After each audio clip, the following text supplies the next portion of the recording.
Salam Malaysia Madani. Ada satu ayat Quran yang menyebutkan, ya Tuhan kami, berilah keputusan antara kami dan kaum-kaum kami dengan adil, dan engkaulah pemberi keputusan yang sebaik-baiknya. Ayat Quran ini menyebutkan bahawa selaku umat Islam, kita menyerahkan hukum, keputusan-keputusan daripada apa sahaja masalah, ujian yang berlaku pada kita ni kepada Allah Subhanahu Wa Taala, kerana Dia saja yang boleh berlaku adil. Dan apabila sesuatu ujian itu ditimpakan Allah kepada sesiapa saja, maka biasanya masa akan menjawab. Tetapi nak sampai kepada masa menjawab itu kadang-kadang setahun, 2 tahun, 3 tahun, 4 tahun. Tanpa kita sedar, rupa-rupanya Allah Subhanahu Wa Taala dalam menunggu keputusan itu sakit, malu, orang kata kita macam-macam, keluarga kita sekolah, anak-anak sekolah pun susah. Namun kalau kita melihat kepada kenapa Allah menjadikan masa itu akan menentukan keputusan ini betul atau tidak, ialah kerana dalam masa sakit itu, dalam masa kita susah itu, muncul orang yang menangis bersama dengan kita. Orang yang dulunya di depan kita memuji, melangit, tapi orang itu lari dari kita. Pada waktu itu kita dapat melihat orang-orang yang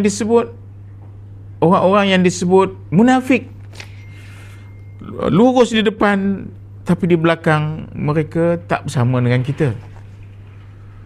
Maka orang-orang ini muncul, the true colours keluar. Siapakah sebenarnya? Dan dalam masa setahun, 2 tahun, 3 tahun menunggu masa itu sampai, kita akan dapat menapis balik semula, melihat balik semula siapa sebenarnya kawan kita. Selepas ini kalau kita bangkit balik, siapa sepatutnya yang boleh kita trust untuk menjayakan kerja kita. Jadi apabila sampai masanya, baru-baru ini kita dapat lihat kawan kita Datuk Seri Zahid selepas 5 tahun, apa yang tak didapatnya? Malu. Tetapi janji Allah tetap janji.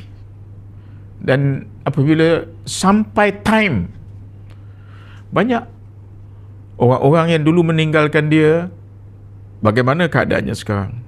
Dia nampaknya diletakkan juga oleh Allah di tempat yang tinggi, dan dia disuruh berhenti berdepan-depan. Kawan-kawan baiknya yang seiring, yang dia jaga, saya tahu siapakah orang-orang yang dia jaga. Orang-orang tu lari, orang-orang tu buat macam-macam di belakang dia. Jadi oleh kerana itu, kita nak mengingatkan kepada semua kawan-kawan di bawah sana, kalian kena tahu